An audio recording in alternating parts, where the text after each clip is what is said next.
الحمد لله رب العالمين والصلاة والسلام على سيدنا وعظيمنا وحبيب قلوبنا وشفيع نفوسنا أبي القاسم محمد. اللهم صل على محمد وعلى محمد وعلى أهل بيته الطيبين الطاهرين وأصحابه الغر الميامين. الحمد لله الذي جعلنا من المتمسكين بولاية سيدي ومولاي علي بن أبي طالب.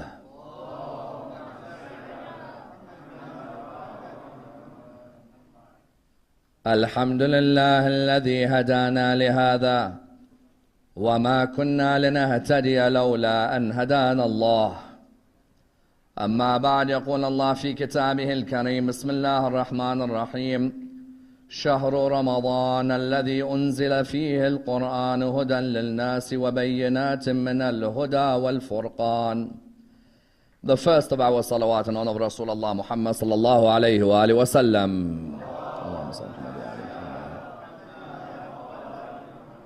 The second in honor of Amir al-Mu'mineen Ali ibn Abi Talib.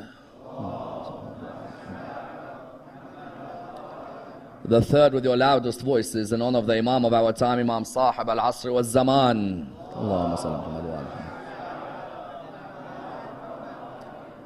May I request the brothers at the back to come as close to the front as they can. Please just come in a bit closer if you don't mind. Sallu ala Muhammad wa ali Muhammad. Just a little bit closer. Allahumma salli ala Muhammad wa ali Muhammad.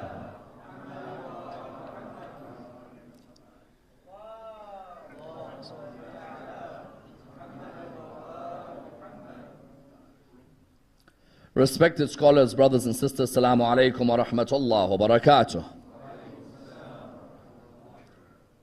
In last night's lecture, we concluded that the first revelation of the Holy Qur'an was on the 27th of Rajab, and that in the 40th year of his life, the Holy Prophet moved from being a prophet of God to being the messenger of God.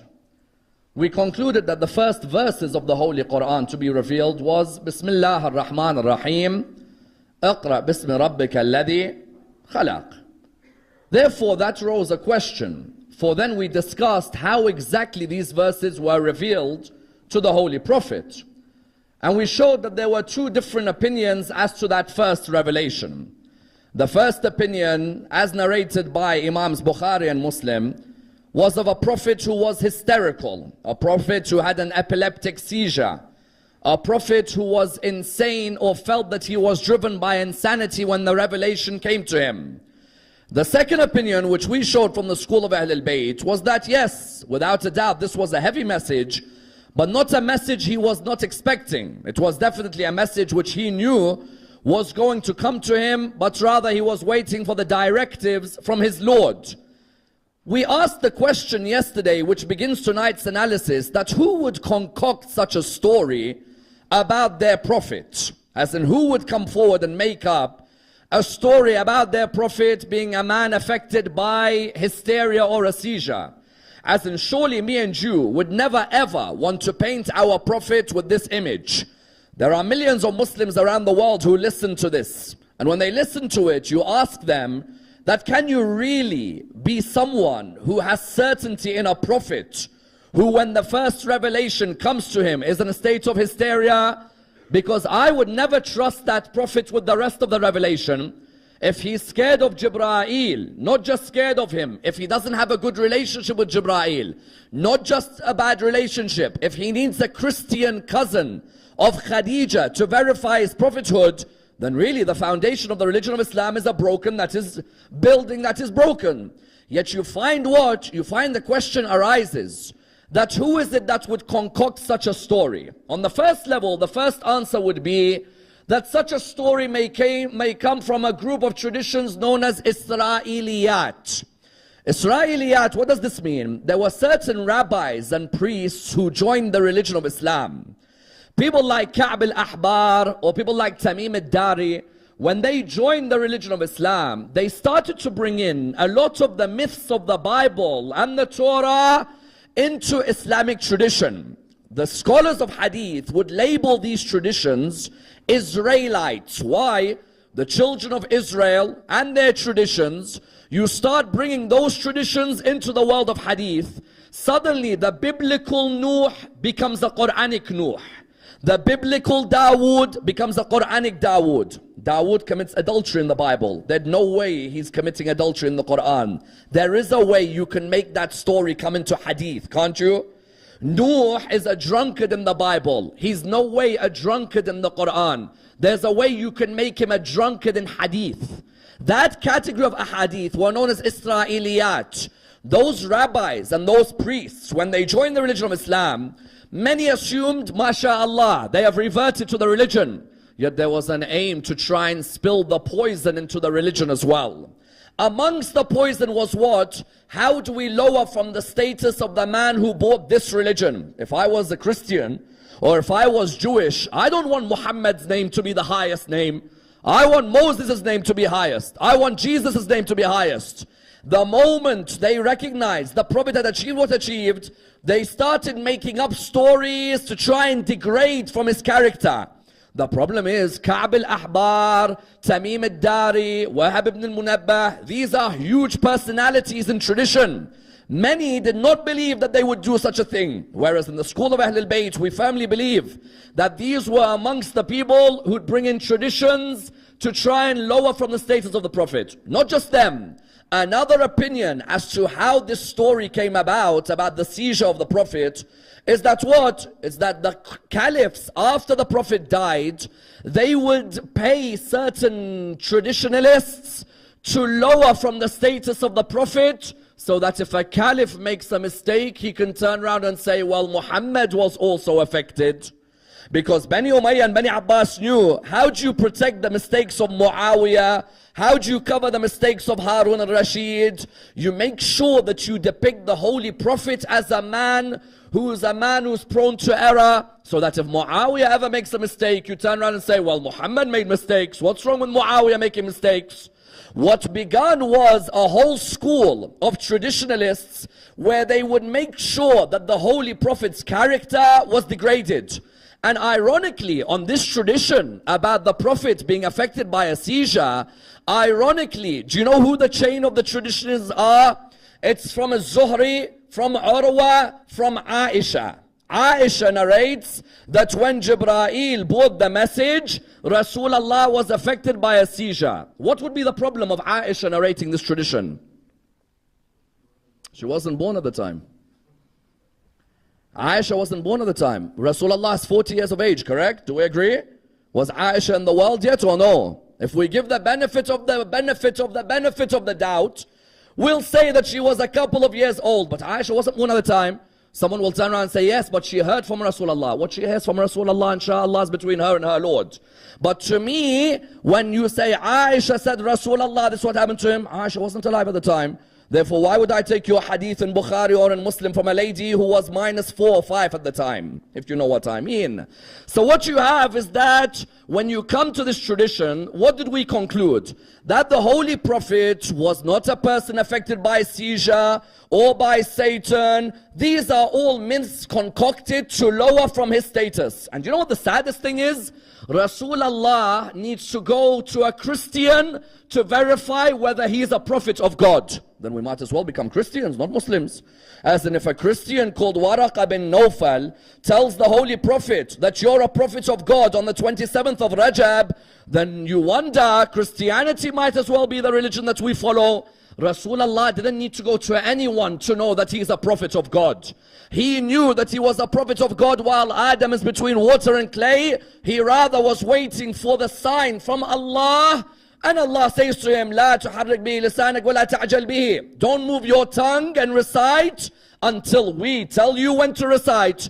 When Jibreel told him, Bismillah ar-Rahman ar-Rahim, Iqra, on the 27th of Rajab, that's when he began. Question, what do you mean 27th of Rajab? If it's the 27th of Rajab, then why do I read every year, Shahru Ramadhan, alladhi unzila fihi al-Qur'an? How many of us from a young age were brought up being told, Shahr Ramadan is the month of the Qur'an, correct or no? How many of us in this hall had even assumed that Shahr Ramadan came down to the Holy Prophet and there was no such thing as 27th of Rajab. As in, if you went to many Muslim communities today, you ask them, 27th of Rajab, what do? They say, we celebrate the Mi'raj, correct or no? 27th of Rajab in our mosques is the night of Mi'raj. If you were to ask someone, but why don't we celebrate the first day of the prophethood of the Prophet? Many will turn around and say, hold on a minute, I didn't really know it was the first day. If you were to tell them, okay, how about the first verses of the Qur'an? So I thought the first verses of the Qur'an was Shahr Ramadan. Because in the Qur'an, Shahr Ramadan, الذي أنزل فيه القرآن, is a clear verse. The month of Ramadan, when the Qur'an was what? Was revealed, was descended.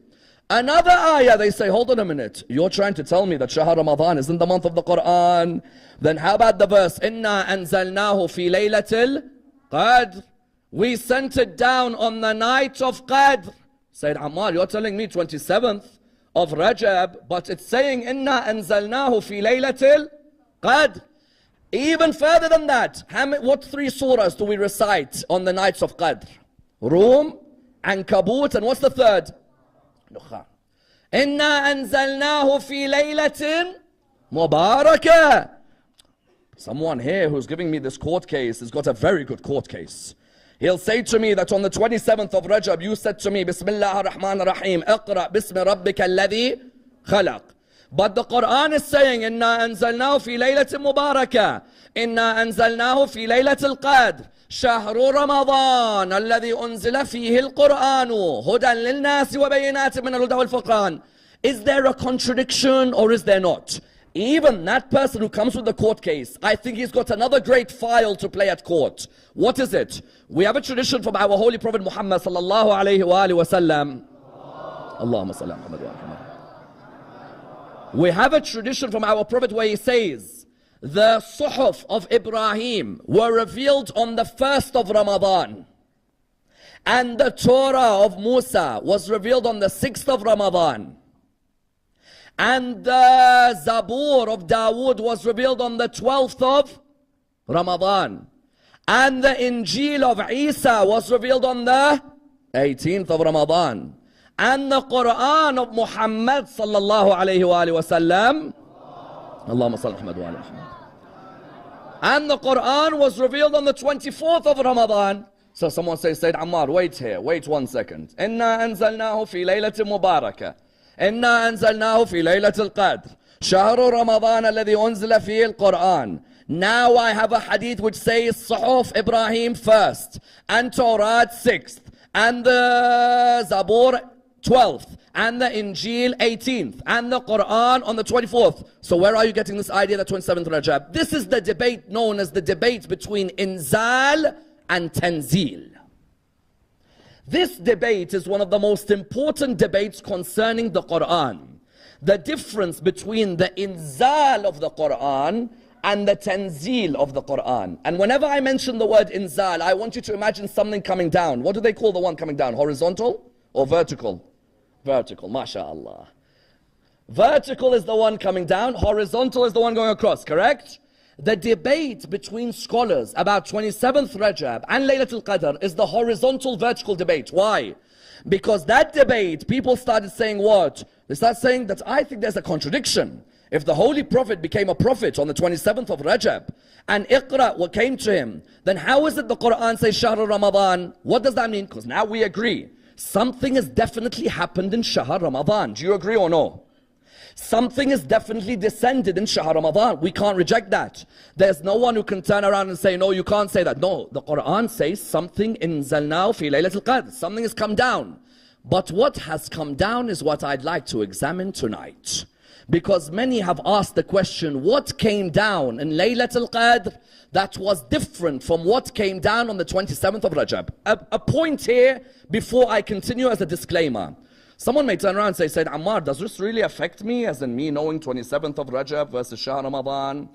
Oh, without a doubt. If it was my book, you don't need to know about it. And if it was your mom's book, don't worry about it. And if it's your granddad's book, don't worry about it. But when it's Allah's book, make sure you learn everything about it. Because when it comes to the Day of Judgment, when this Qur'an speaks, don't turn around to the Qur'an on the Day of Judgment and say, too many technicalities in this book, you know, I just needed to ponder over it. No, you don't need to worry about these things. These things, you need to think of the Day of Judgment. When you think about this Day of Judgment, then inshallah that 12th Imam returns, and then when we say Sharik al-Qur'an, people know what the meaning is of Sharik al-Qur'an, inshallah, because he doesn't seem like he wants to return for anyone at the moment. So, let's go into the discussion. Number one, what was revealed on the night of Qadr? Number two, not only what was revealed on the night of Qadr, was it the whole physical Qur'an that was given to him on the night of Qadr, or something different?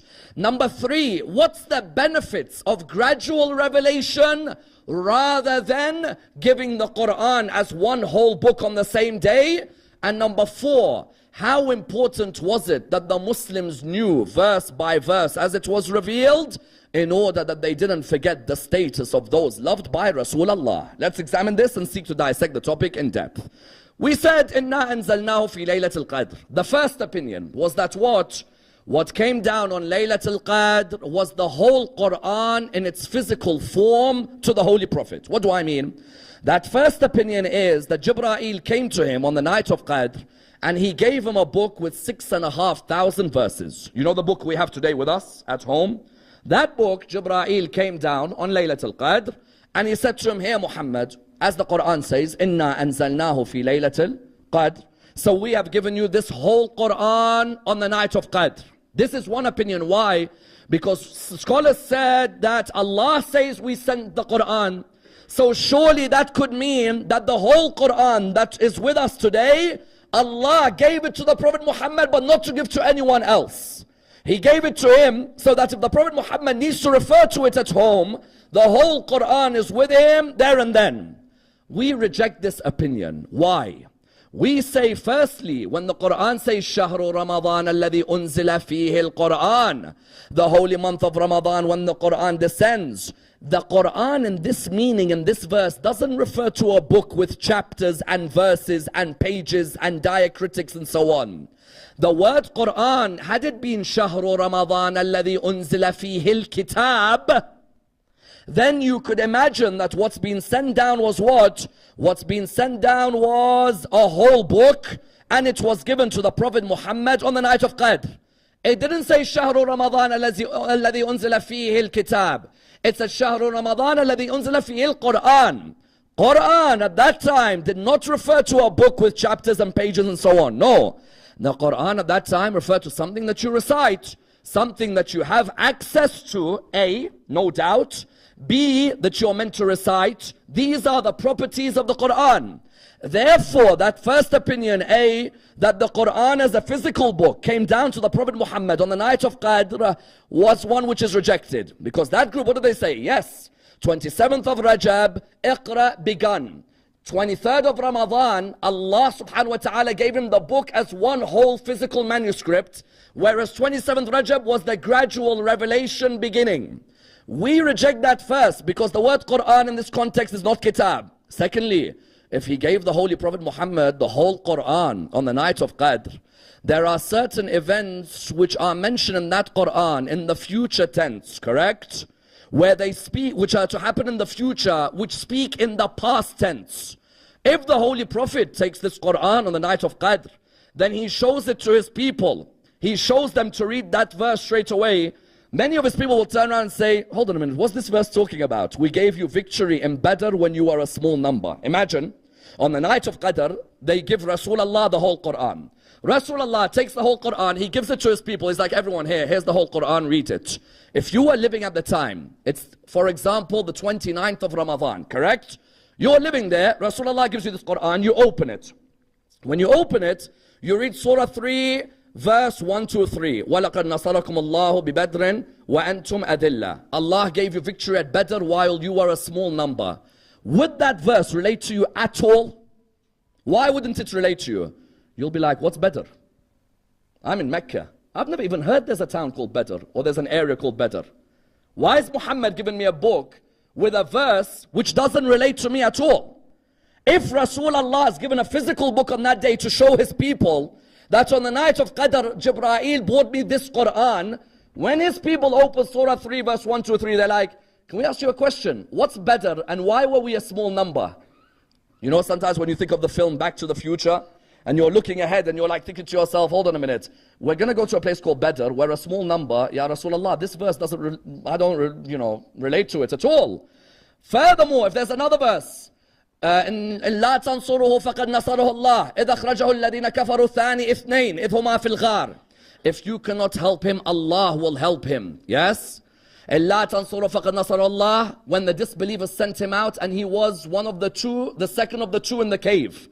If I read this verse in that Qur'an on the night of Qadr, Rasulullah has this physical book. I read it, I'm like, Ya Rasulullah, what's this that you're in a cave with someone else and Allah's helped you?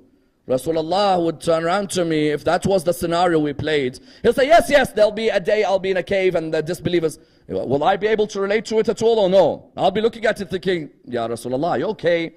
As in you're telling me about this incident here. Not to say the Qur'an won't discuss future issues. No, there are certain verses which may. But if the whole Qur'an is given on the night of Qadr in the physical form for Rasulullah to give to his people as a guidance, his people will turn around and say, this is not a guidance for us at all. It's not helping us in any way whatsoever. Further than that, point number 3, the kuffar themselves were asking, why doesn't Muhammad have a book that comes down in one go? If you go to read Surah 25, verse number 32 of the Qur'an, قال الذين كفروا لولا نزل عليه القرآن جملة واحدة. Why didn't this Qur'an come down to him in just one whole way? The kuffar would come to the Prophet Muhammad and they'd say to him, why don't you just give this whole book in one way? In other words, you find that this was a query which many of the kuffar were asking. Many of the disbelievers were asking. That's what? لولا نزل عليه القرآن جملة واحدة. Allah replies by saying no. كذلك لنثبت به فؤادك. And then what? وَرَتَّلْنَاهُ تَرْتِيلًا. We did not send it down in one go for you to have it physically and to give out to the people, because we wanted to strengthen your heart with a gradual revelation. What does it mean, strengthen your heart with a gradual revelation? If I just give you the whole Qur'an to give to them in one go, then you will not know whether they've been inspired by it, whether they've been affected by it. Whereas if it comes in stages, you'll see one by one become affected by it. When it's gradual, you'll see people be able to change step by step. Allah subhanahu wa ta'ala therefore rejected this idea that on the night of Qadr, the whole Qur'an came in the physical form to the Holy Prophet. That idea was rejected. Then point number 2, so what happened on the night of Qadr? The Qur'an didn't come down in the physical form to the Prophet.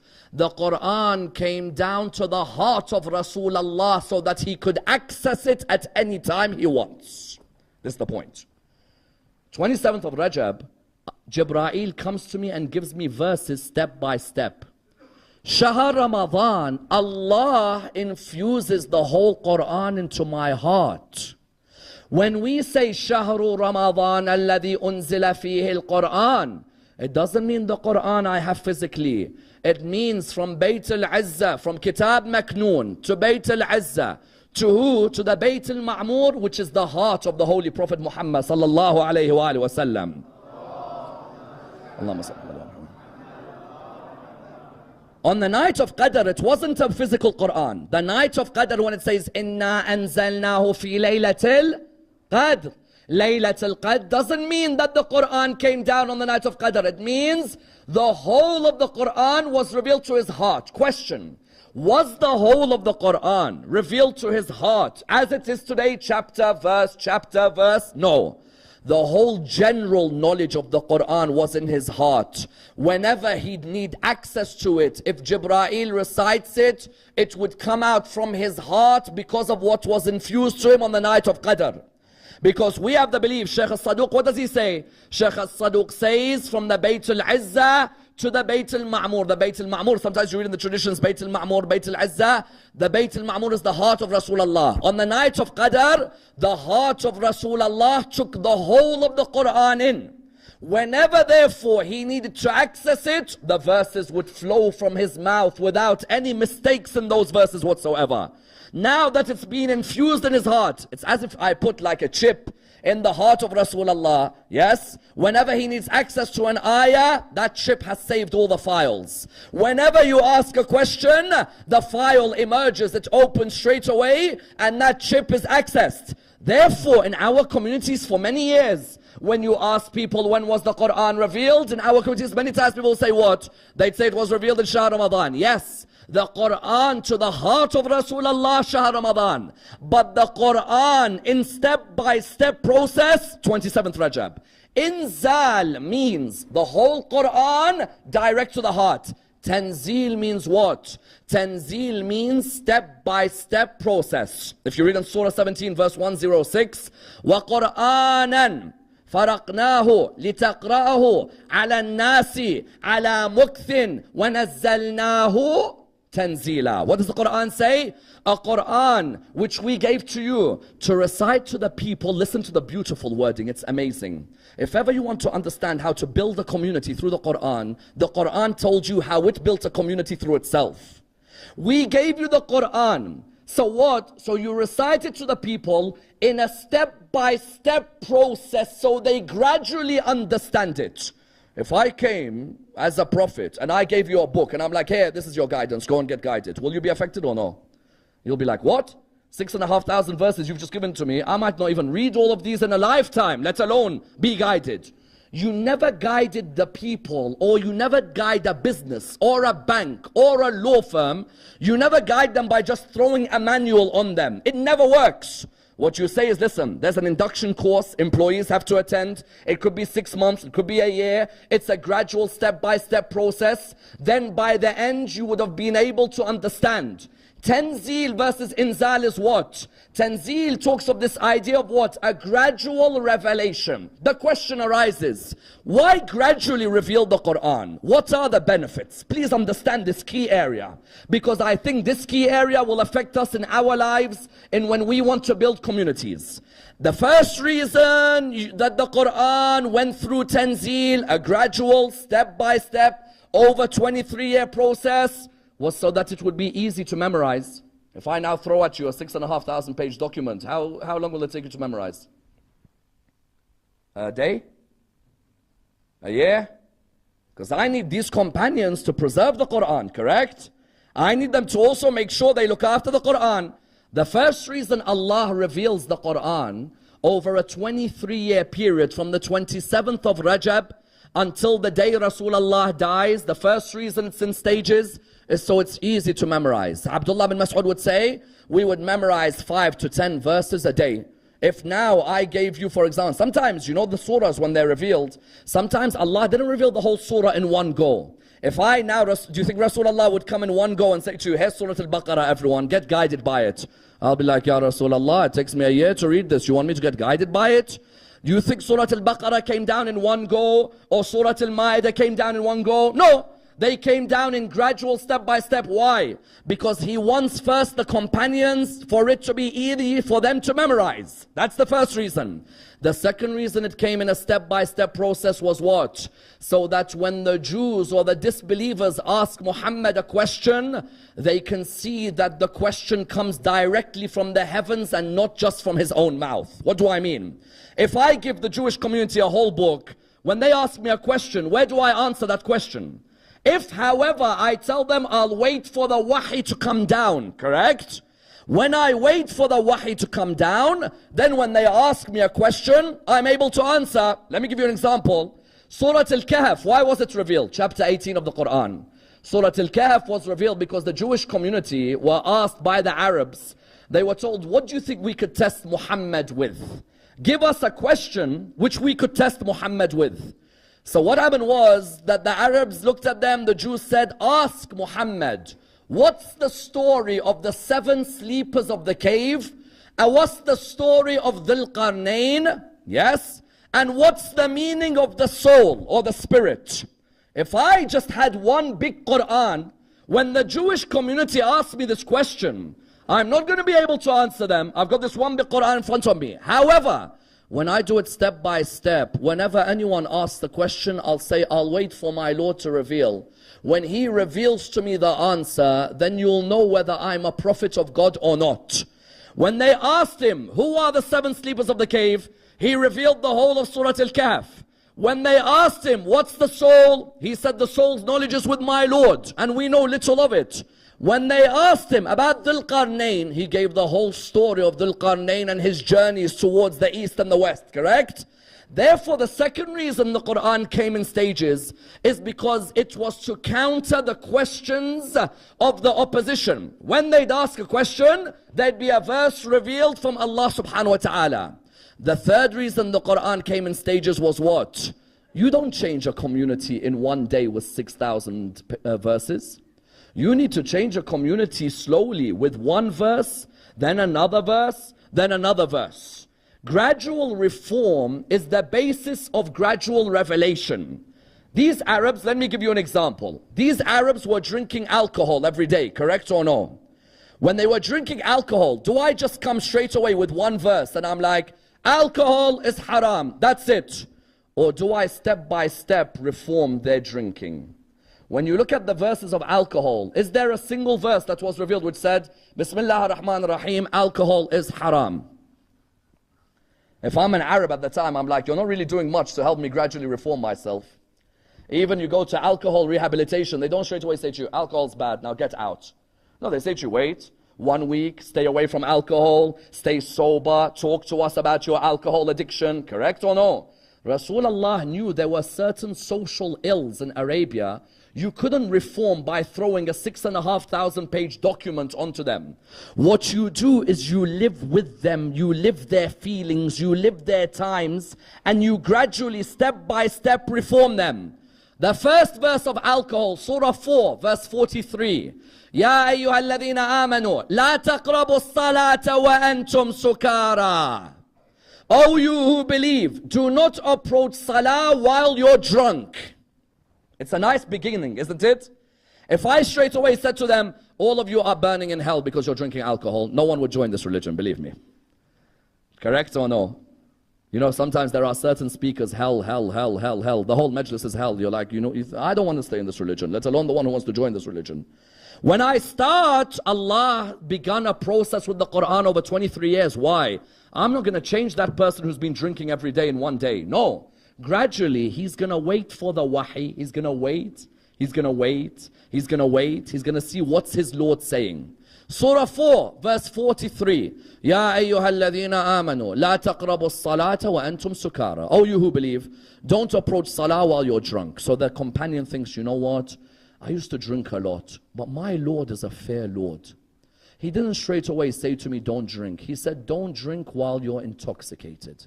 So I'm now going to go towards salah. I won't drink before salah. Rather, I'll drink at another time. You know, there are some people who took this verse out of context. There are certain countries in the world, I'm sure you know them, I don't need to mention. At Maghrib of Isha, they don't drink, mashallah.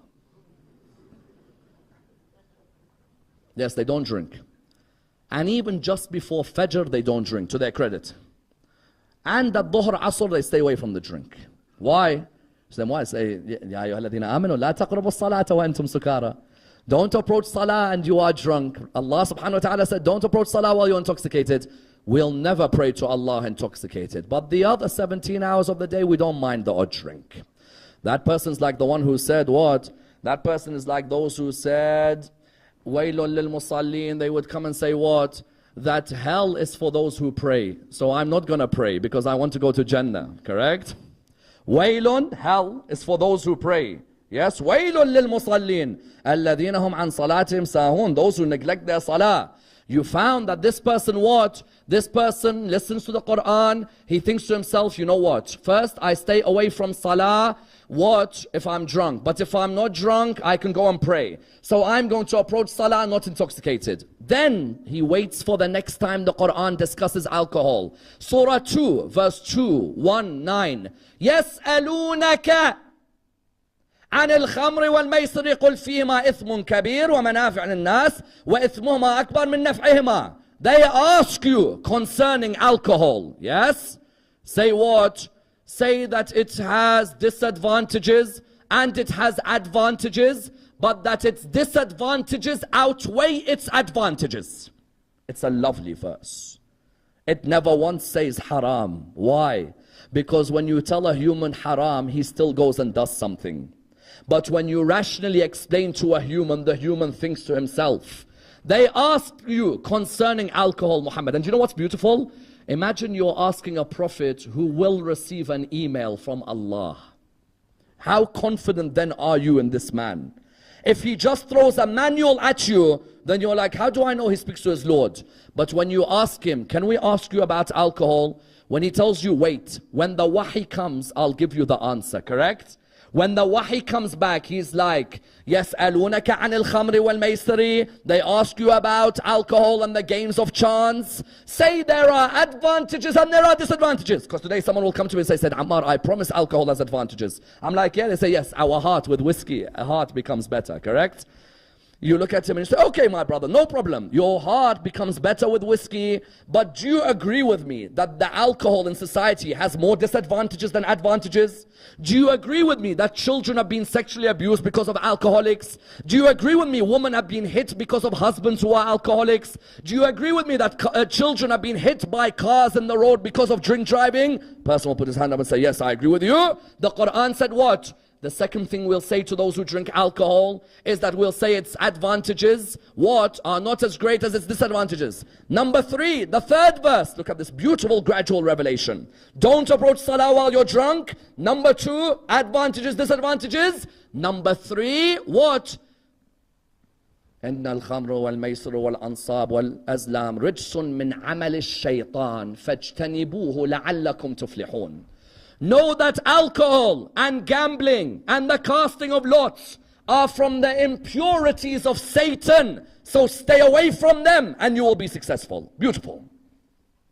At the beginning, stay away from salah while you're drunk, correct? Then, disadvantages outweigh advantages. Then, unanimously, all you companions have now been guided. You've listened to our verses gradually guide you. Now make sure that you do what? Now make sure that you stay away from alcohol completely, because we want to confirm to you it is one of the impurities of shaitan.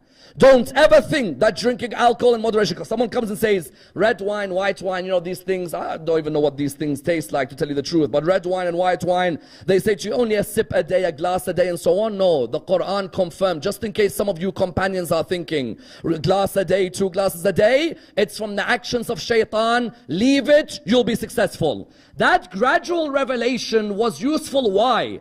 If everything is revealed in one book and the Qur'an is thrown, no one will listen. But when people feel Allah chats to them and speaks to them every day, Surah 4, Surah 2, Surah 5, then you'd find more people coming towards what? Coming towards the path of Allah subhanahu wa ta'ala. Therefore, the third reason the Qur'an came gradually over 23 years is to culture the Arabs. An Arab who was drinking non-stop. You think that I'm going to throw a manual at him? No. I want him to move with me, step by step. Another example, slavery. Can I just come out with a verse in the Qur'an? Slavery is haram. No, I can't. Why? For the sake of the master and the case of the slave. The sake of the master, that master has had slaves working in his house for years.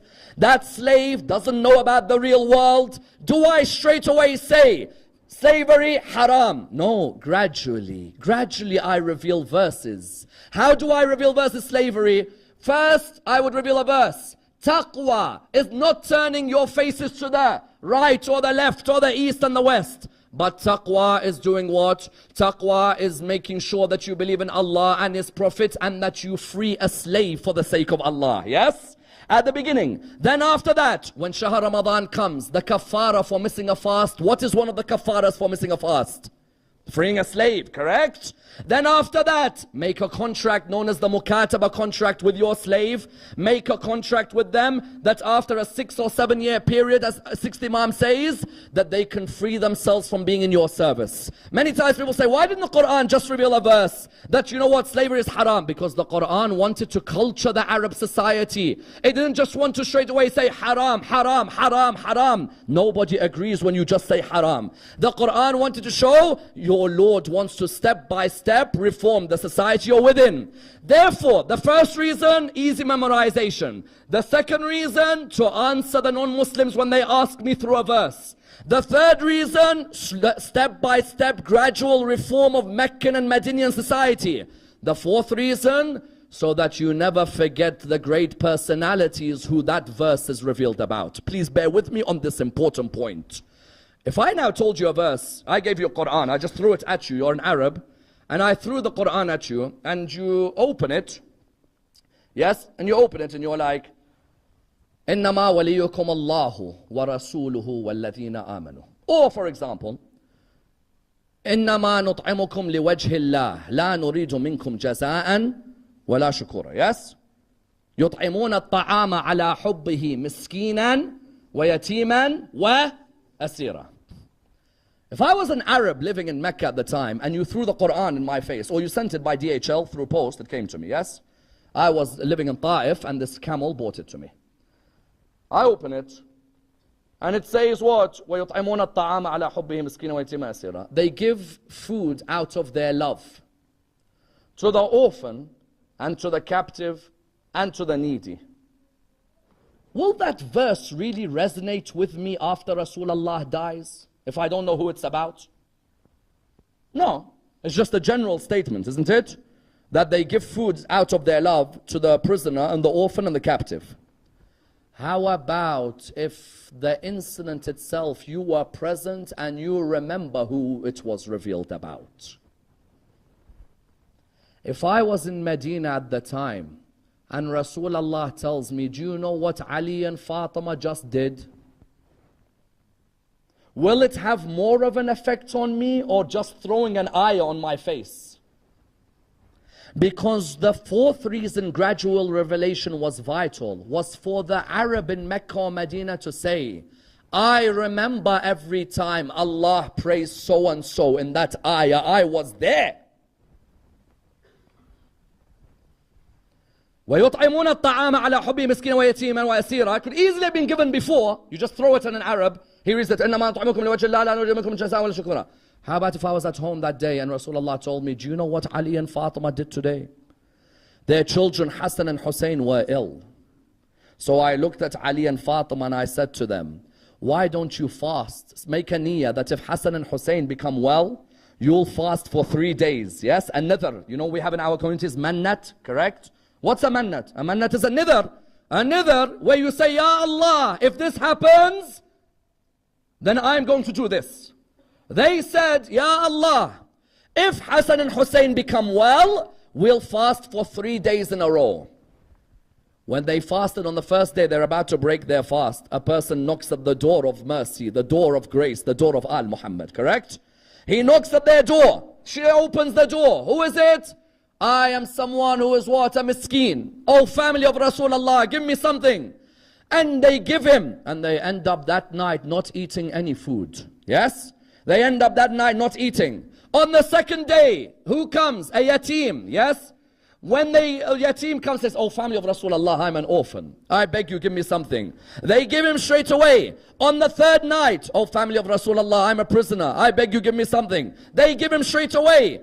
When I'm in Arabia at the time, if the Qur'an was just thrown at me at the beginning of the message, I will never appreciate who Allah loves on this earth, correct? When I'm alive at the time and I hear Rasulullah say that, you know what Allah has just done? He's just revealed to me through the wahi. He loves Fatima and Ali so much that on 3 successive nights, no one in Medina could do what they've done. So Allah reveals the verse, what? وَيُطْعِمُونَ الطَّعَامَ عَلَى حُبِّهِ مِسْكِينًا وَيَتِيمًا وَأَسِيرًا. And not only does He praise them, He also quotes what they say. This is a lovely line. Allah didn't just praise Muhammad and Al-Muhammad when they gave their food away. He decides to put the words of Muhammad and Al-Muhammad as an ayah of the Qur'an. The Qur'an's His words, isn't it? Is it not? So who said إِنَّمَا نُطْعِمُكُمْ وَجْهِ اللَّهِ? Because Muhammad and Al-Muhammad are so vital to the Qur'an that even when they talk, I want their words to be in that Qur'an. إِنَّمَا نُطْعِمُكُمْ لِوَجْهِ اللَّهِ لَا نُرِيدُ مِنْكُمْ جَزَاءً وَلَا شُكُورًا. When we give this food away, what? You think we need people to praise us?